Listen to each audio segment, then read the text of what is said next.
Assalamualaikum warahmatullahi wabarakatuh. Kami dari kelompok 8. Di sini kami akan membahas tentang pengembangan teknik evaluasi dan penilaian kelas PAI. Oke, untuk yang pertama-tama di sini saya akan membahas tentang teknik evaluasi atau pengembangan teknik evaluasi. Teknik evaluasi itu adalah alat. Nah, jadi secara keseluruhan teknik evaluasi adalah salah satu cara dari pendidik untuk mengetahui hasil belajar para peserta didik. Oke. Masuk lagi kepada teknik evaluasi terbagi menjadi dua. Yang pertama adalah tes dan juga non-tes. Di sini kita pertama-tama akan membahas tentang non-tes. Jadi penilaian non-tes ini adalah untuk mengukur kemampuan siswa secara real atau secara benar-benar. Jadi evaluasi non-tes ini kayak lebih komprehensif, artinya dapat digunakan dalam berbagai aspek. Yang pertama ada aspek kognitif dan juga afektif dan juga psikomotorik yang dinilai saat pelajaran proses belajar berlangsung. Adapun contoh-contoh dari teknik non-tes ini seperti skala bertingkat, lalu ada kuesioner atau angket, lalu ada kayak daftar cocok atau checklist, ada juga interview, ada juga observasi dan lain-lain sebagainya. Oke, jadi di sini kita masuk kepada teknik tes. Jadi teknik tes ini adalah pengumpulan hasil belajar siswa yang lebih formal daripada teknik non-tes. Jadi teknik tes itu yang biasanya dipakai di sekolah-sekolah itu seperti kita tes esai dan tes pilihan ganda, seperti itu teman-teman. Nah, adapun teman-teman, kegunaan atau fungsi dari teknik evaluasi ini adalah mempermudah proses pembelajaran dan mempermudah juga nih kepada dosen ataupun guru dalam proses penilaian. Selain mempermudah dosen ataupun guru, ini mempermudah peserta didik nih dalam mengetahui sejauh mana kemampuan dia dalam memahami suatu pembelajaran. Penilaian merupakan salah satu komponen sistem pembelajaran di mana penilaian adalah kegiatan akhir yang harus dilakukan untuk mengetahui keberhasilan atau ketercapaian tujuan pembelajaran yang diinginkan.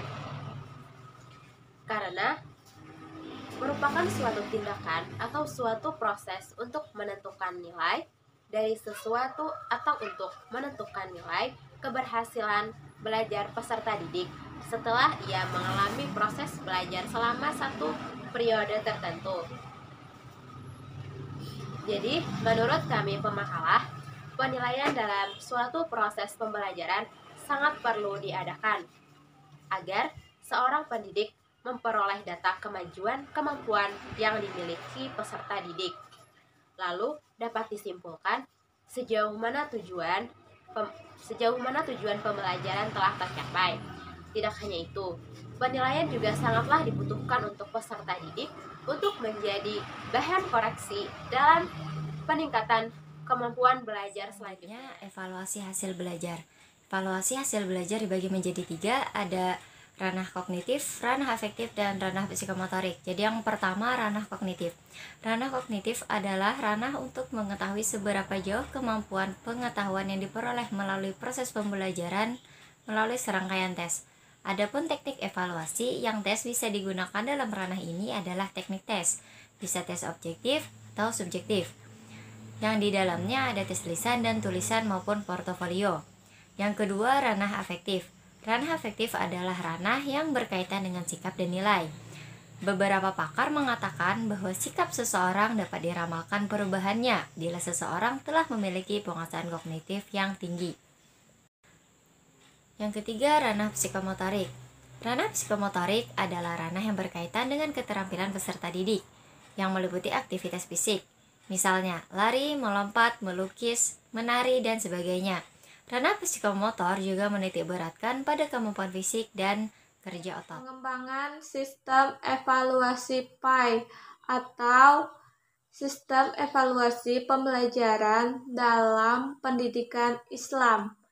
Sistem evaluasi yang dikembangkan oleh Allah Subhanahu wa Ta'ala dan Rasul-Nya. Yang pertama, untuk menguji kemampuan manusia beriman terhadap berbagai macam masalah kehidupan yang dihadapi. Kedua, untuk mengetahui sejauh mana hasil pendidikan wahyu yang telah diaplikasikan Rasulullah Shallallahu Alaihi Wasallam kepada umatnya. Ketiga, untuk menentukan klasifikasi atau tingkat hidup keislaman seseorang, seperti pengevaluasian Allah Subhanahu wa taala terhadap Nabi Ibrahim yang menyembelih Ismail putra yang dicintainya. Keempat, untuk mengukur daya kognisi atau hafalan manusia dari pelajaran yang diberikan kepada mereka, seperti pengevaluasian Nabi Adam tentang asma-asma yang diajarkan Allah Subhanahu wa taala di hadapan para malaikat.